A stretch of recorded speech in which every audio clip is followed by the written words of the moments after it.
Ahoy, mateys, and welcome back to the Captain's Lifestyle Podcast, where I inspire you watching this right now, to transform your health, find fulfillment, and maximize freedom. Today's video is going to be about freedom because we're going to be talking about how and why I was deported from the Bahamas.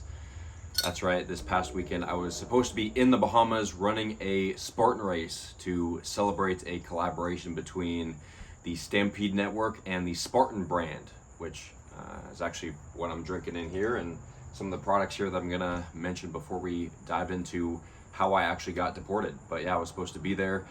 And I was also excited because I was flying into Nassau, which is an old republic of pirates.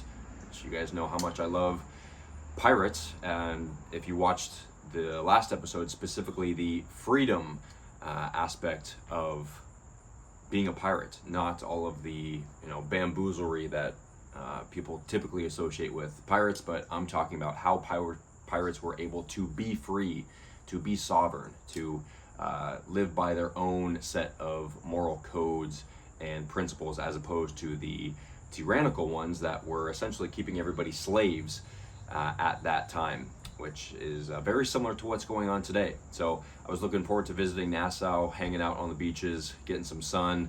As you guys know, I love maybe drinking some rum, which is not what's in here, but yeah, anyways, that did not get to happen, and we're gonna get into why that didn't get to happen. So before we get into that, in here I am drinking a Stampede Network product.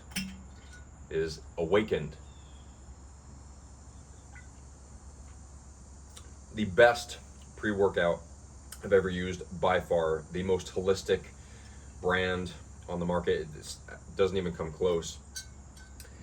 Let me read to you some of the stuff that's in here, because in addition to being a fantastic pre-workout, it's also great at boosting focus and concentration, as well as blood flow. So this could be taken if you're gonna have sex in the morning. Don't take this at night because it does have caffeine in it, but if you're gonna get a little quickie in the morning and you want a little blood flow boost, Awakened is the way to go. I also take this before recording podcasts and doing any sort of focus work because it has high amounts of alpha GPC in it. So per one scoop, 750 milligrams, per two scoops, 1.5 grams of alpha GPC. Mucuna purines, which boost dopamine in the brain as well. And for the vasodilation, what expands the blood vessels and allows for a bit of muscle pumps and penis pumps, if I can say that on YouTube, I think so. You can say penis. It's a part of the body. Anyways, what allows that is 3 grams. Let me just double check before I say that. Yep, 3 grams of organic red beet powder per 2 scoops of this stuff. So that is what provides the pumps, in addition to some other holistic substances in there. I'm not going to list them all, but it's the only pre-workout I will personally use. So that should tell you something, because you guys know how strict I am on the companies that I promote, because I only do the best, and I'm sure as hell only going to promote the best to you guys. So shout out to Mason and the Stampede Network for making the best pre-workout on the market. Next up, we've got Spartan Bee Bread, which was actually the collaboration that they celebrated, that I was planning on celebrating in the Bahamas, between the Stampede Network and Spartan. So you can see this is Spartan Bee Bread, and yeah, collaborated with Spartan brand, which is big news, so we can get this wonderful little supplement out to more people who are conscious of their health and fitness. People who run Spartan races are, they've got an idea of a goal that they're pursuing, of the person they want to become. So getting your nutrition dialed in is a huge part of that. And this rusty bolt looking thing is actually considered the food of the gods. This is made up of a collection of bee pollen and honey, and it's got 240 different natural substances in it, vitamins, minerals. And it's actually the only supplement that contains every single essential nutrient required for the human body. Let me read you some of the stuff from the package. Spartan Bee Bread is a holistic, natural, biologically active superfood that contains over 240 natural substances. It is made of field-gathered flower pollen packed by worker honeybees and used as the primary food source for the hive. It consists of simple sugars, proteins, minerals, vitamins, and fatty acids. So, bees, if you guys are unfamiliar, are magical little creatures. Let me just swallow this first. I don't want to talk with food in my mouth.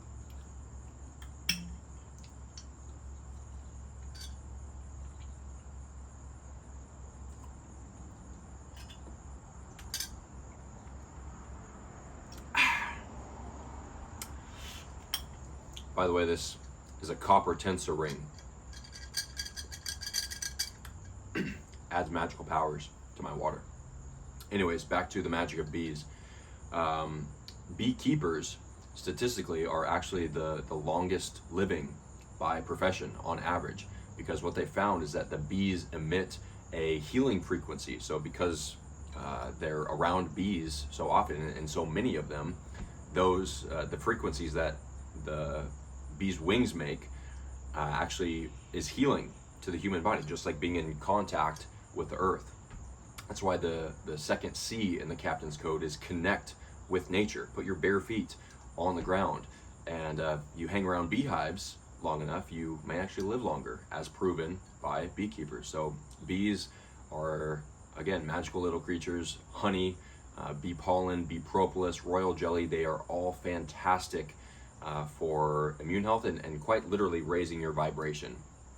So increasing your vitality, overall wellness. So yeah, that's it for talking about the Stampede Network. Now, you guys can use code CAPTAIN if you want Awakened, if you want Bee Bread. I also take their ashwagandha, their Olympian Vitality Truffles, their Zeus's Lightning, which is a natural testosterone booster. They've got a whole bunch of good shit on there. I use their creatine. So yeah, by far one of the best supplement brands on the market. You can use code CAPTAIN to get 10% discount off of anything. Last thing that I want to mention before we get into why I was deported, I just put in a knick-knack. This is a 100% natural nicotine mint. Contrary to what you might have heard or believe, nicotine is not, toxic to the body. Obviously cigarettes are, and that's where, the bad rap of nicotine comes from, is how toxic cigarettes are because of all the other additives and chemicals they put in there. But nicotine on its own, whether that's in the form of an organic tobacco that you inhale, or nicotine mints, nicotine itself is actually fantastic for as a nootropic. It boosts acetylcholine in the brain, which can help you stay focused, which is why I like to take it before a podcast. I've also noticed that it helps me with verbal fluency. I'm able to speak better when I'm using nicotine.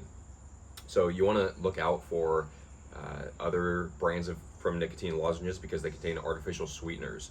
So I used to use Lucy gum, which I didn't think contained artificial sweeteners, but they do. So I stopped using them, and I wasn't using any nicotine for a while until this company hit me up and say, hey, we don't have any artificial sweeteners. It's just all natural nicotine. And I was like, sweet. So now I'm trying to get all my friends addicted to nicotine so I can reap the rewards from you guys using my discount code, which is all uppercase, Captain Morgan. You can get a discount at knickknack.com, only if you're over 21. All right, with that being said, let's take another swig of Awakened and get into this comical story. It's comical and sad, really. But yeah, so I was deported from the Bahamas. So when we got to immigration, everything was going smooth. Flew into the Bahamas. I was looking forward to running a fun race with a bunch of rad dudes. And if you guys know anything about me, you know that I, one, am curious, and two, I despise control. I despise other people who think that they have control over any other person. Another way to put this would be, I hate slavery, right? And understanding what I know now about the government. By the way, the word government literally means to control the mind control. So knowing that government doesn't have our best interests in mind, having to fill out the immigration form when I got there, I was like, why do they need a lot of this information? Like, I wonder how much of it I can leave blank. I ended up filling it all out, but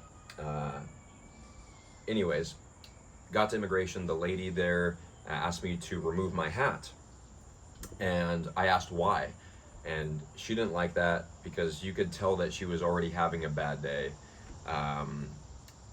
She was already in an upregulated state, and when somebody questioned something that she was saying, because she's used to encountering order followers, like people just doing whatever she says no matter what without question, right? And let me bust this myth right now. Simply being an order follower or doing what somebody else tells you to do just because they're telling you to do it, even if they're in a quote unquote position of authority, that's not virtuous.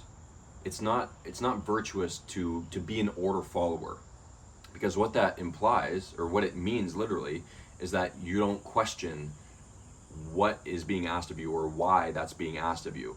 This is the main problem that I had in the Marine Corps, was they would give orders that I could see were bullshit, that there was no real reason behind this, and I would question it, and they didn't like that because, again, that's an attack on their perceived authority. And what order following gets us, blind order following gets us, is 6 million Jews dead, for example, because the Nazis were just following orders. They were just doing their job. So it's not virtuous in and of itself to be an order follower, right? So I just want to bust that right out of the gate. It is okay to ask questions. In fact, it's more than okay. Like, I encourage every single person out there to ask questions. Get curious. Why are things being asked of you? Especially now in this age of the government specifically wanting more control, aka money and power, over you. So, ask questions when they start to roll out new things at TSA, like the cameras that they have you look at, and it takes a picture of you instead of the TSA officer just looking at your passport and looking at you, making sure you're the same person. They now have you take a picture. But same thing with this. You can opt out of this. Just because something is in place doesn't mean that you have to go along with it. So you can opt out of the pictures that they have you take going through TSA. You can also opt out of the x-ray machine. So every time I go through TSA, I always get a pat down because I don't want to get all those x-rays.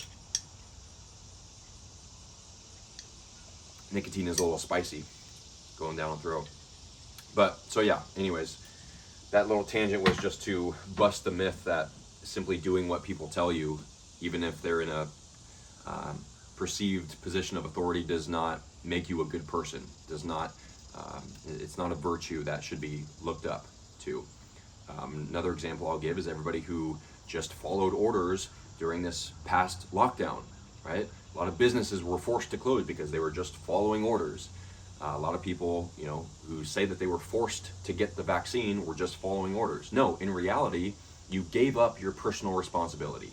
In reality, when you say just following orders, that means you're abdicating your personal responsibility to make a decision for yourself based on what you know to be right and wrong. So that's what order following gets us in the United States. I gave the example about Nazi Germany, but in the United States, order following gets a whole bunch of businesses shut down, and the main corporations who continue to stay open because they didn't just follow orders continue to accumulate massive amounts of wealth and then therefore more power. So anyways, a little tangent there. So when I got to the immigration lady, she asked me to take off my hat. I asked why. She said to identify you, and I said, can you not identify me by just looking at my passport or something along those lines? And she didn't like that at all. slammed the passport closed and called over another officer who was close by, and he came over and she said, "This man refuses to remove his hat." And I told the guy, I was like, "Look, I have no problem taking my hat off. I'm just simply asking for clarification as to why this is specifically being asked of me." And he said, he related it to a passport photo. He said, like when you take a passport photo, they ask you to remove your hat? I said, yes. He said, it's the same thing. And I said, am I taking a picture right now? And he didn't like that either. So he was like, all right, come with me. So he had my passport and we went to the immigration office. And then in there, he repeated the same thing to what was supposedly his supervisor, who was also, all these people in the immigration office, it's clear that they don't like their jobs. They did not want to be there. They were all in an upregulated state, already speaking in an elevated tone, very fast. They weren't breathing, right? So me, now that I know about the power of breath and downregulation and slowing my rate of speech, this is another thing that I will consciously do when now recording podcasts, is I will notice that I'm starting to talk a little bit fast, especially if I have nicotine, and I will consciously slow my breathing.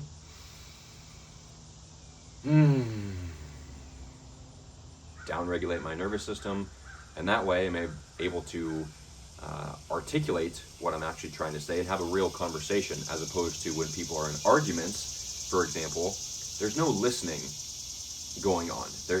There's no actual problems being solved. Arguments are just upregulated vibrations going back and forth, and nothing actually ever gets done. So that's what it was like when I walked into this office, just to give you guys a little bit of context.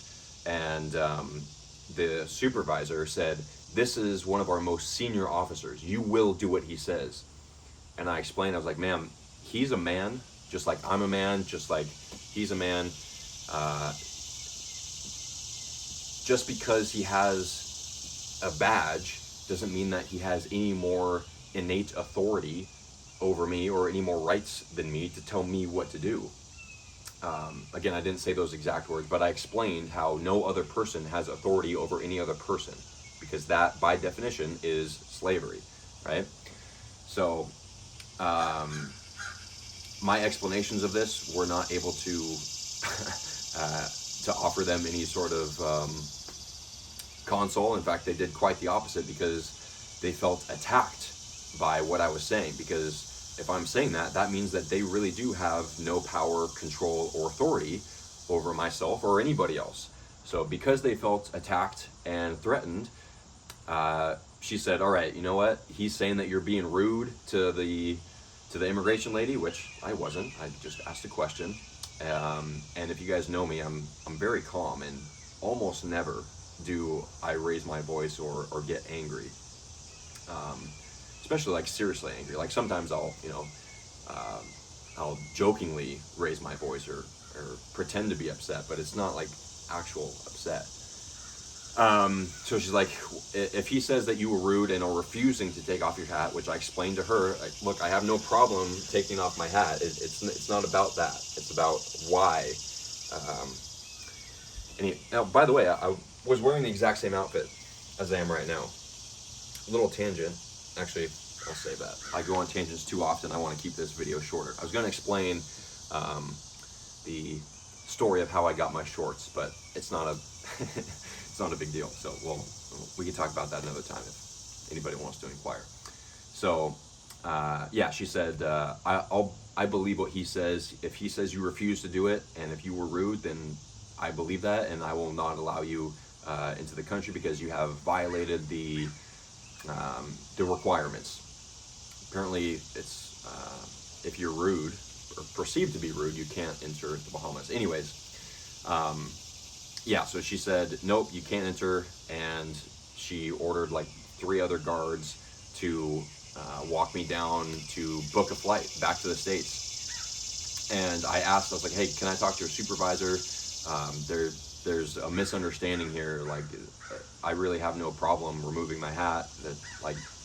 That's not what this is about." This all escalated so quickly. And mind you, this was in the span of about 60 seconds. because they wouldn't allow me to actually talk. When I began to speak, they just said no, no, no, or just started talking over me, and it was like 4 different people surrounding me, all kind of like talking like at me and then like at each other, and I was like, what's going on? And I just started laughing. I was like, this is comical. So much upregulation.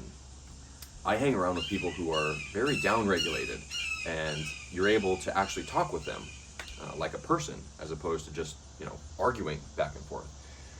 But again, because they wanted to flex their power and, you know, prove to me that they had authority, they did flex that, and you know, escorted me back to book a ticket back to the States. So yeah, I talked with one of the guys who was escorting me, and I explained to him the situation, what was going on, because he didn't actually see anything. And after explaining what happened, I was like, do you think that's right, that you're escorting me and I'm being flown back to the States? He said, no, I don't think so, but I'm just doing my job. Those are his exact words. I'm just doing my job. And I said, interesting. So you're deliberately taking an action that you know to be wrong simply because you're doing your job? And he said, yes. And I asked him, I was like, do you only care about yourself? And he said, yes. I'm just doing my job to put money in my bank and food on the table. And I said, so you don't care about other people? And he said, nope. And I was like, wow, okay. So that woke me up to the realization that I was aware of, but it really, like, when I had that firsthand experience of somebody actually telling me that they only care about themselves, I was like, wow, this is sad. And so I felt bad for the guy. I was like, sending you love, man. And I explained to him the Holocaust because he wasn't familiar. And so he was able to grasp the concept that no human being has any more rights than any other human being, because I explained to him slavery and etc., which the Bahamas was a slave island. Like, they're used to that. They're used to a master and slaves. And so now that they're in the position of power, they like that, right? Again, same thing happened with my experience in the Marine Corps. A lot of guys from my experience who rose to positions of power in the Marine Corps were the types of guys who would get picked on in high school. A lot of them were short, you know, short man syndrome, and then they just wanted to flex their egos. So, yeah, the military is tyrannical, which we won't get into the U.S. military-industrial complex now. And anyways, getting off on a little bit of a tangent here. So, let me breathe. Take a drink now that this nicotine's kicking in.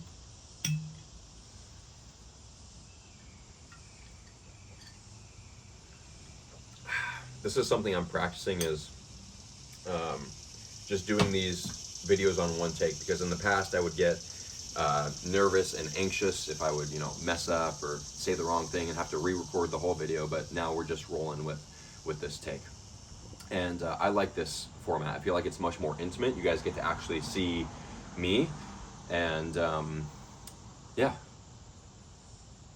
I like this. So yeah, the guards were able to grasp the concept that they are free and nobody has any more God-given rights. But when it comes to the situation that they're in now, it's just still, I'm doing my job. And I talked to, there were like 3 different rotations of these guards, because the flight that they had me booked on, by the way, this all started at around 11 is when I got to immigration. And then my flight was originally booked for, what was the takeoff time? I think it was like 5:30. So we were waiting at the airport for a while, and then a new rotation had to come. And so when I got on the plane, then the air conditioner was broken. So we sat there for a little bit. The captain was like, yeah, we're trying to start the engines. but it didn't end up working out, and they had everybody deplane, and then we had to wait for another plane. So let me backtrack a little bit. I didn't end up leaving until 9:30, didn't end up getting back into Miami until midnight, but we'll get there. So I don't just accept defeat without a fight, even though, you know, I put defeat in air quotes, because me coming back to the States and getting to spend time alone in Richmond working is not a defeat. Like, I was fine either way. Like I wasn't upset about getting deported. I was like, okay, well, this just is what it is. But that being said, I'm not going to give up without a fight. Like, I was exploring options on how I could stay here, because really I did nothing wrong. I didn't harm anybody. I didn't do damage to any property or person, etc. So I was talking with the guards, trying to figure out what they could be done, what could be done. Once they understood that they have personal responsibility, they are able to take an action and to question what's being asked of them. So I would, you know, ask if they could call somebody, if they could talk with their supervisor, if I could talk with their supervisor, and they declined all of these things. The first two guards and the second pair, really all the guards were,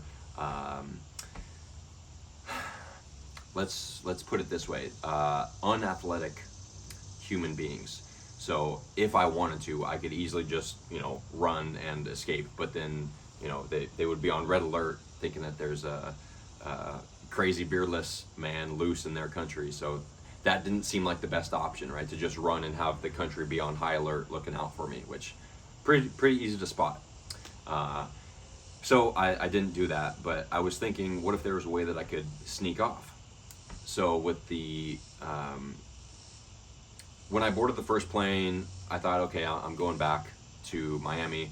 But then when the engine broke and the captain had everybody get off the plane, I was like, okay, maybe the guards left and I can just walk out.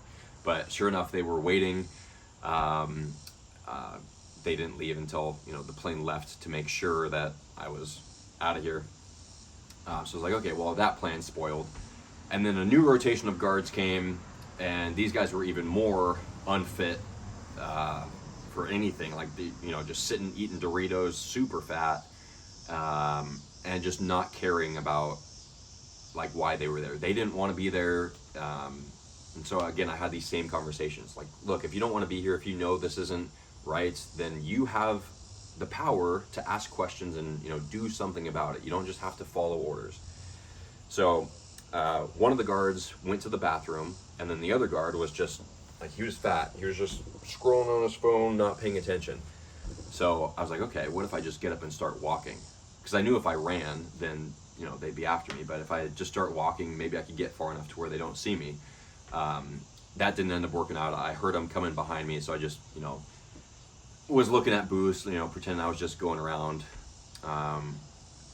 Because I didn't ask them for permission to go get water or to go get a snack or something. Even though they would, you know, try to tell me that, be like, hey, you can't go anywhere without us. I was like, yes, I can. I'm going to go get water. I'm going to go to the bathroom. I'm going to do whatever I want to do. You guys are welcome to follow me if you want, but I'm not going to just sit here and stay just because you tell me to. So, yeah, they didn't like that, and they called the airport cop to tell him that I wasn't respecting their authority or following their rules. And I told the cop the same thing. I was like, yeah, nobody has the authority to tell me what to do if I'm not breaking any law, if I'm not causing any harm. And the cop knew that, so he's like, yeah, there's nothing I can do. So then the immigration officers were continuing to try to order me around, and so I just reversed it back to him. I was like, hey, come over here, stay, sit. And they didn't like that, obviously, but that helped him realize that they really do have no power or authority, and they stopped, you know, really bothering me after that. So anyways, my attempts at escape didn't work. So yeah, I just was in the airport for a while, stretching, doing work, creating content. So again, I wasn't like upset at the situation. It was comical, and it was also sad that this was happening. That this is the state of what most people are living in. That other people do have power over them, and they feel powerless to ask questions. That they're living in fear of losing their job, etc. Just focused on their own survival, as opposed to what I do and what the crew does is elevate the collective consciousness of ourselves and humanity to spread more love and light. So yeah, I got on a plane at about 9:30 p.m. Ended up getting back to my hotel at midnight. Didn't fall asleep till about 1 because under all those artificial lights all day, even though I was wearing my blue light blockers, skin has photoreceptors on it, so I was just stimulated. So it took me longer than usual to fall asleep. Thank God I had magnesium breakthrough.